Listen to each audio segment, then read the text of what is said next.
Good morning and welcome to Learning with Friends. If you are new to my channel, I am Pat Fairless from Fairless Stamp and Flair. And Learning with Friends is a series I started a few weeks ago that I come each Thursday morning at 10 a.m. and show you a new technique, or maybe it's just some tips or tricks. I don't necessarily make a complete card, but the purpose is to teach you something hopefully new or to remind you of something you might have forgotten. So the main focus is on techniques. And today I am going to be showing you a technique that I call bleached imaging. It's with bleach. It's not a technique I need very often, or I use very often, I should say, because playing with bleach scares me a little bit, because I usually end up getting it on something I don't want it on, like my clothes, or the floor, or something that I don't want bleached out, right? So, but I'm going to give it a try and we'll be careful.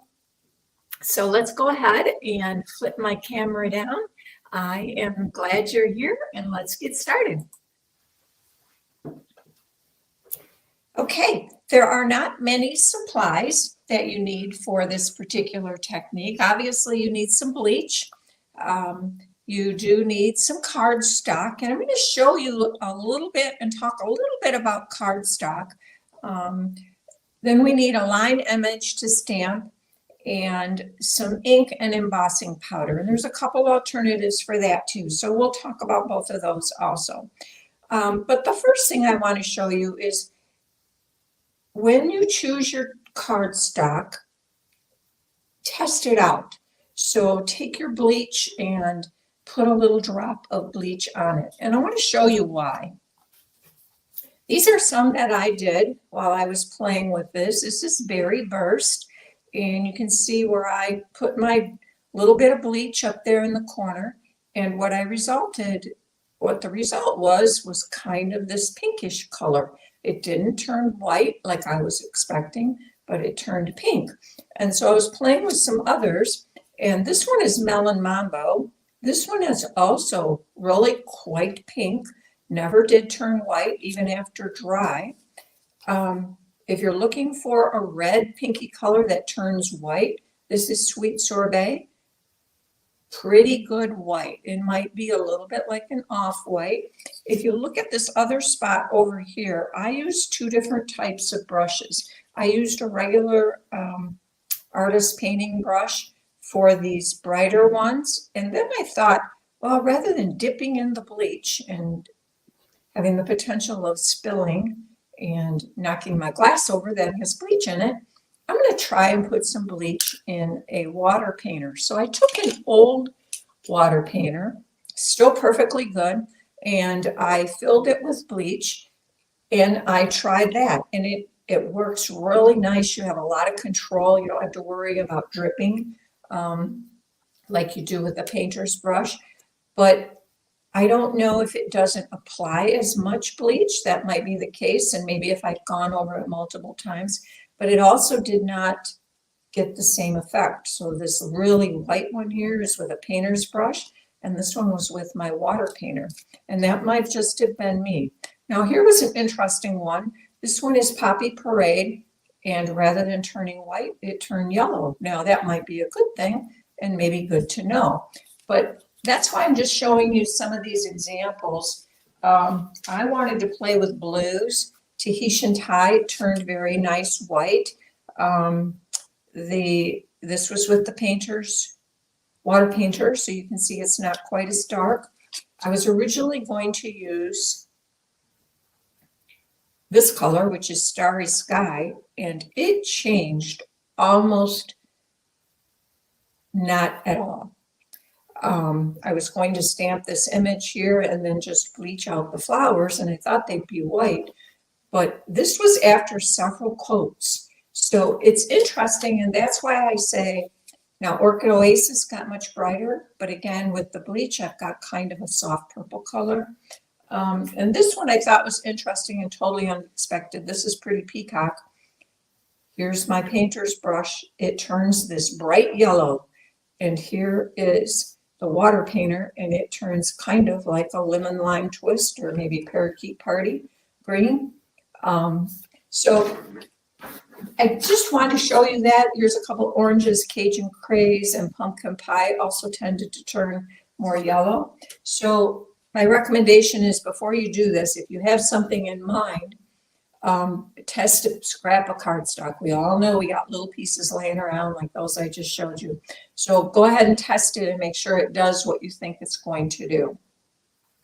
Now, the first thing that we do is stamp our image. And again, there's a couple options for doing this. I am actually going to use a new stamp set today. This year, give you a sneak peek. It's called Rustic Crate. This will be available September 6th. I love this stamp set. It's so cool. It comes with coordinating dies that has the crate and all kinds of dies in it. But we're going to use this pumpkin one. So I'm going to stamp my image. And because it is a photopolymer stamp, I will bring this in my piercing mat just to give it a little bit better soft surface. And like I said, there's a couple options.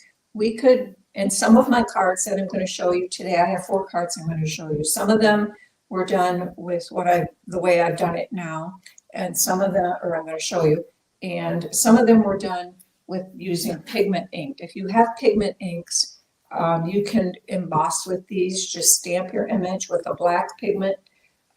Stampin' Up! No longer sells this, but it works great. Stamp it with your black pigment ink and then emboss it with clear embossing powder. You do want to use your embossing powder, buddy, to get rid of any static. And I'm going to use Versamark. We still sell Versamark and black embossing powder. I tried that and that worked just fine. So let me ink this up and I will go ahead and get started and show you how to do bleached imaging. It's also kind of amazing as you start looking for stamps to use to show you a variety. I found how few line image stamps I actually have. Most of them are either distressed or distinctive, I should call it. Distinctive, I think is the right word. Or solid images. And with bleaching, you really want a line image. So I've gone ahead and I've put my black embossing powder on here. Close this up. And let's go ahead and get that kick on. And like I often do, I use my little kick pan here. Gives a little bit of heat from the bottom. Just helps to speed it up sometimes a little bit. And it will get noisy for a minute. So let me go ahead and turn it on. Now I know it does quiet down after a bit, but it still can be hard to hear me. So let's just quickly emboss this.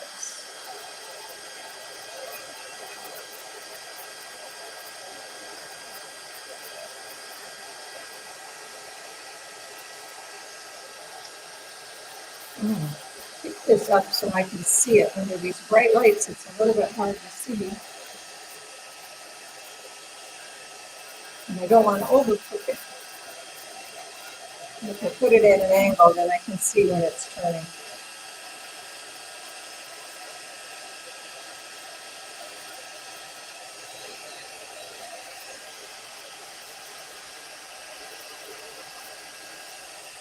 Okay.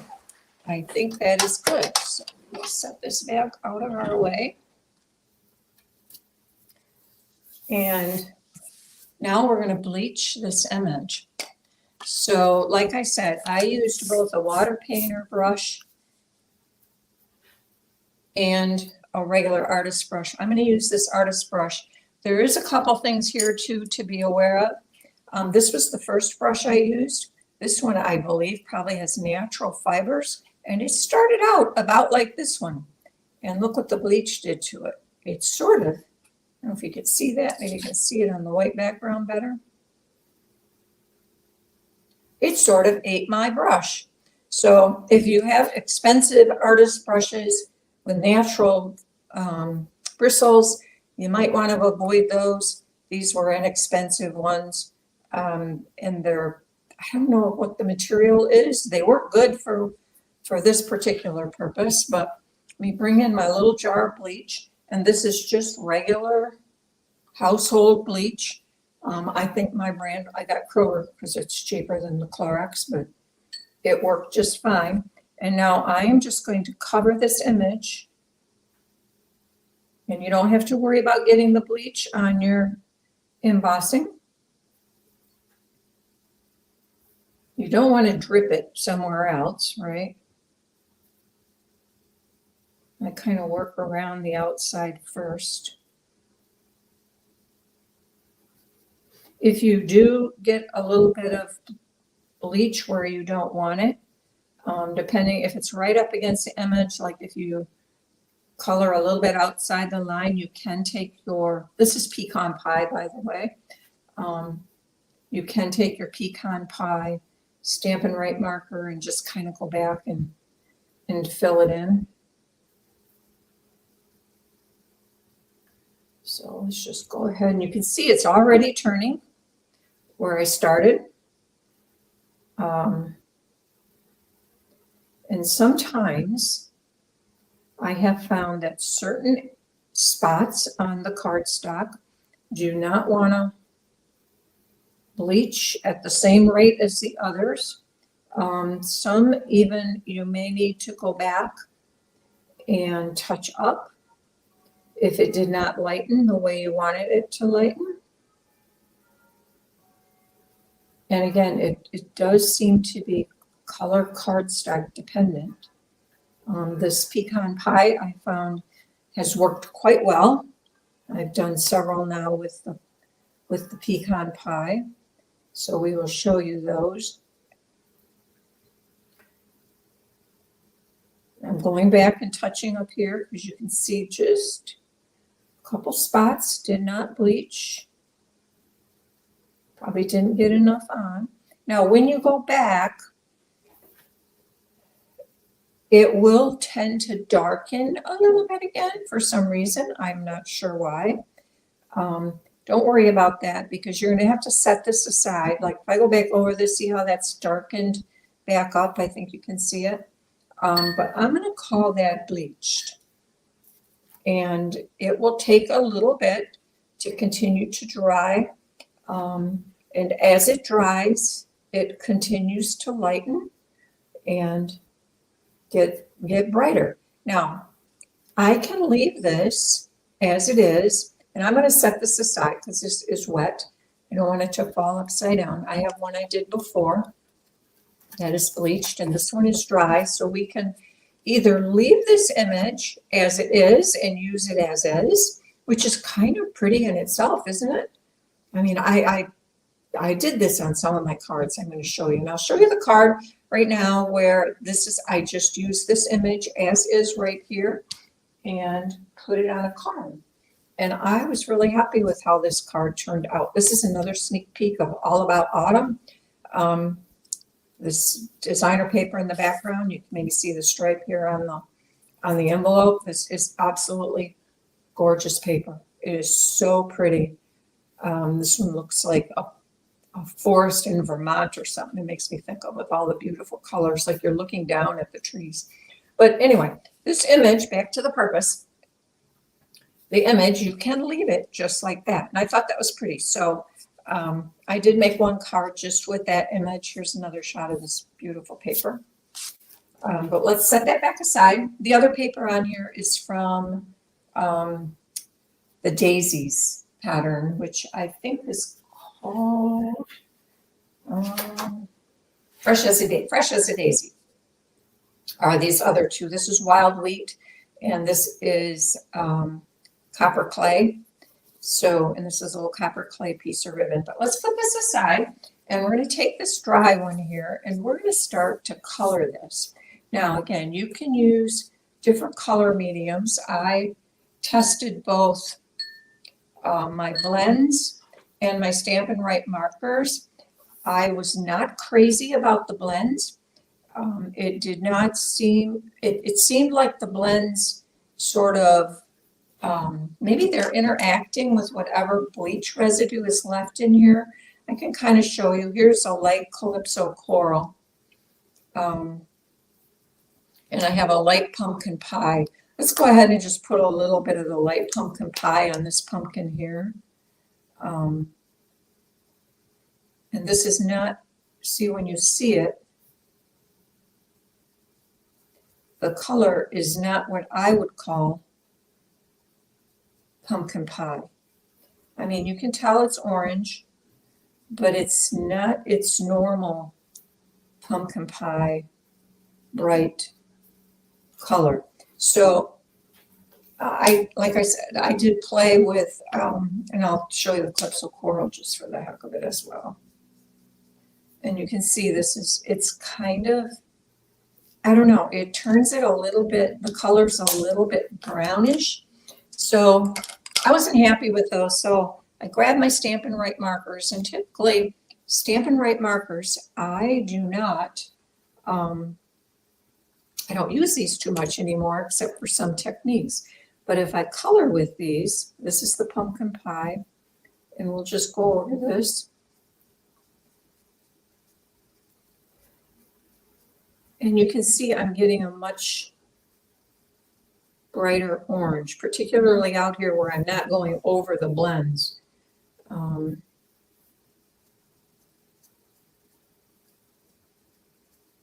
But you can leave a little of the lighter and just kind of work your shading a little bit. You can also kind of mix and match some blends colors or some Stampin' Write marker colors, because as you know, the blends, the Stampin' Write markers really don't blend as well as, I'm just going to leave that kind of in the center there for a little highlight. And then let's go over here and do this back pumpkin.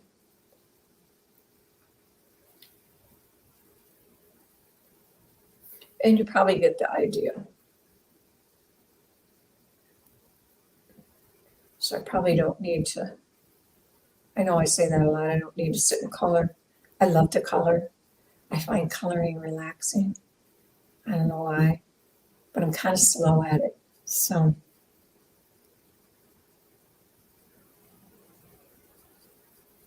and I'm purposely not coloring it real solid, just so it has a little more highlighting, but you could, of course.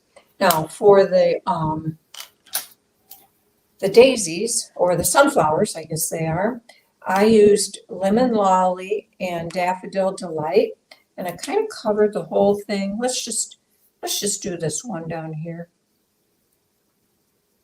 with Lemon Lolly, and you can see that this is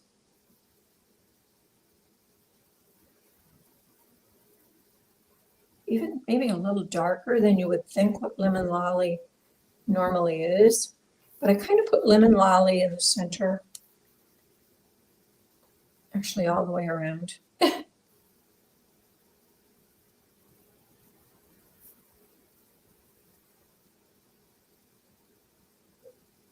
Okay. Okay, so I colored it all with Lemon Lolly. And then I took Daffodil Delight and I went, which is a little darker, and I just sort of went back in the center and added a little shading. So we don't have our blends to shade, because I did not like how that looked. And it may be better or different on different colors of cardstock. But there's my sunflower. And let's color some Granny Apple Green down here on the leaves.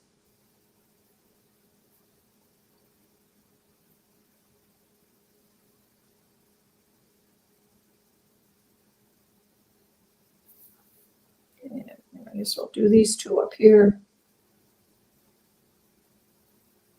One thing with Stampin' Write markers when you color, sometimes they tend to, I don't know, I guess I'm spoiled by the blends, because the blends don't streak, they blend.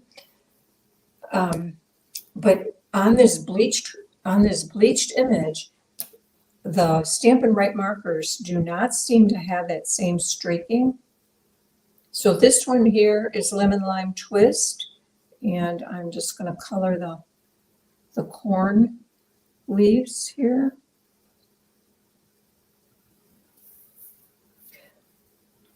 And I colored this last flower too. I won't take the time to show you that today.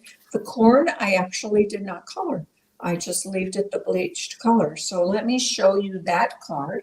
It is similar to the other one, although when you see them side by side, you would probably not say they're similar, but the image is the same. So here you can see where the whole thing is colored, except the corn. I did not color the corn. And a little bit on this corn, there's a little, maybe I could have bleached it a little bit more, but I kind of liked that, how that was still a little bit of hint of the pecan pie color showing through. So that is a colored bleached image. And then we have this one here, which is a non-colored bleached image. And they're very different. I think they both look great. So I hope you like that. Let me show you. Here's the inside. This one I just also kept simple. With a little more of the designer paper. Here I used the Color and Contours dies. And this particular die is made with the Nested Essentials, Essential Shapes, Nested Essentials, I think it's called. I should learn my names of stuff better. So those are my two cards made with the rustic crate. Now let me show you a couple other ones. I have one that I made using this stamp set, Petal Park. It is a two-step stamp. One stamp has the leaves and one stamp has the flowers. And then you can go back with the two-step part and it has a solid to fill those in. But in my case, I just went in and I bleached all of the image, and then I went back and colored it with, I think I had Lemon Lolly, Daffodil Delight, Crushed Curry, Little Pumpkin Pie in the center, and I varied my leaves a bit. These leaves were Granny Apple Green, Parakeet Party, and Lemon Lime Twist. So I just mixed it up to give it a little bit of depth and texture. And I stamped it again on the inside. Here I used the two-step stamp, so these were just stamped with the second part of the stamp, the solid image after I stamped it. And this was colored on a bleached image. So one more card I have. And this one I used Cheerful Daisies. Such a fun stamp set, so cheerful. And this one I did no coloring. I just bleached the two daisies and left them as they were. This is on blueberry bushels, so you can see it kind of, it's not stark white, the bleaching. It's a little bit of a creamy white. I did stamp the centers with the stamp for the centers, and that's just stamped with Daffodil Delight. I did bleach those center areas first before I stamped them, obviously, because had I not bleached them and stamped the yellow right on the blueberry blue bushel, I don't think it would have shown that much. But that is that card. And again, I just used a little DSP for the inside and for the envelope flap. So those are my cards I wanted to share with you with the bleached image technique. I hope you liked those. I hope you learned something. Like I said, it does make me a little nervous sometimes, but turn my camera back over here. Because I tend to be a bit of a klutz. And so I'm always afraid I'm going to bump my bleach, my little glass of bleach, and may have a mess to clean up. But thankfully we didn't do that today, so that's good. I hope you like it. I hope you give it a try. If you feel like you learned something from this video, I would love for you to subscribe to my channel. Give me a thumbs up. And I will be back next week with something else. We'll figure it out between now and then because I don't really know. But we will see you next week. Have a great weekend and Thanks for watching. Bye-bye.